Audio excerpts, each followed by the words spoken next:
நடிகர் விஜய் வருமானத்தை மறைத்ததாக கூறி அபராதம் செலுத்தும்படி பிறப்பித்த உத்தரவில் தவறு ஏதும் இல்லை என வருமான வரித்துறை தரப்பில் வாதிடப்பட்டது. நடிகரும் தவிக தலைவருமான விஜய் கடந்த 2016 முதல் 2017 நிதியாண்டுக்கான வருமான வரி கணக்கை தாக்கல் செய்தார். அதில் அந்த ஆண்டிற்கான வருமானமாக 32,42,91,890 ரூபாய் என்று கூறியிருந்தார். அந்த அறிக்கையை 2015 ஆண்டு நடிகர் விஜய் வீட்டில் நடத்திய சோதனையின் போது கைப்பற்றிய ஆவணங்களுடன் வருமான வரித்துறை அதிகாரிகள் மதிப்பீடு செய்தனர். அப்போது புலி படத்திற்கு நடிப்பதற்கு 15 கோடி ரூபாய் பெற்றதை வருமான வரி கணக்கில் காட்டாமல் நடிகர் விஜய் மறைத்துள்ளதை கண்டுபிடித்தனர். இதனையடுத்து நடிகர் விஜய்க்கு 1,50,00,000 ரூபாய் அபராதம் விதித்து வருமான வரித்துறை கடந்த 2022 ஆண்டு ஜூன் 30 உத்தரவிட்டது. இந்த உத்தரவை எதிர்த்து சென்னை உயர்நீதிமன்றத்தில் நடிகர் விஜய் வழக்கு தொடர்ந்த நிலையில் வழக்கை விசாரித்த உயர்நீதிமன்றம் அபராத தொகைக்கு இடைக்கால தடை விதித்தது. இந்த நிலையில் இந்த வழக்கு இறுதி விசாரணைக்காக நீதிபதி செந்தில்குமார் ராமமூர்த்தி முன்பு விசாரணைக்கு வந்தது. அப்போது வருமான வரித்துறை சார்பில் ஆஜரான வழக்கறிஞர் விஜய் வருமானத்தை மறைத்ததாக கூறி அபராதம் செலுத்தும்படி பிறப்பித்த உத்தரவில் தவறு ஏதும் இல்லை என வாதிட்டார்.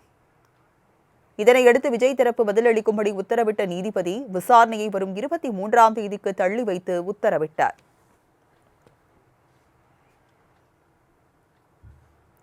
நடிகர் விஜய் வருமானத்தை மறைத்ததாக கூறி அபராதம் செலுத்தும்படி பிறப்பித்த உத்தரவில் தவறு ஏதும் இல்லை என வருமான வரித்துறை தரப்பில் வாதிடப்பட்டது.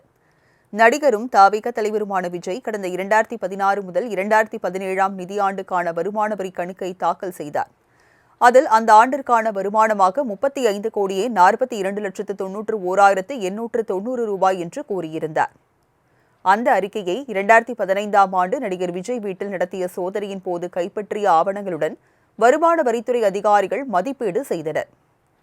அப்போது புலி படத்திற்கு நடிப்பதற்கு 15 கோடி ரூபாய் பெற்றதை வருமான வரி கணக்கில் காட்டாமல் நடிகர் விஜய் மறைத்துள்ளதை கண்டுபிடித்தனர். இதனையடுத்து நடிகர் விஜய்க்கு 1,50,00,000 ரூபாய் அபராதம் விதித்து வருமான வரித்துறை கடந்த 2022 ஆண்டு ஜூன் 30 உத்தரவிட்டது. இந்த உத்தரவை எதிர்த்து சென்னை உயர்நீதிமன்றத்தில் நடிகர் விஜய் வழக்கு தொடர்ந்த நிலையில் வழக்கை விசாரித்த உயர்நீதிமன்றம் அபராத தொகைக்கு இடைக்கால தடை விதித்தது.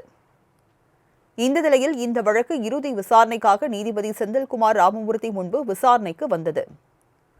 அப்போது வருமான வரித்துறை சார்பில் ஆஜரான வழக்கறிஞர் விஜய் வருமானத்தை மறைத்ததாக கூறி அபராதம் செலுத்தும்படி பிறப்பித்த உத்தரவில் தவறு ஏதும் இல்லை என வாதிட்டார்.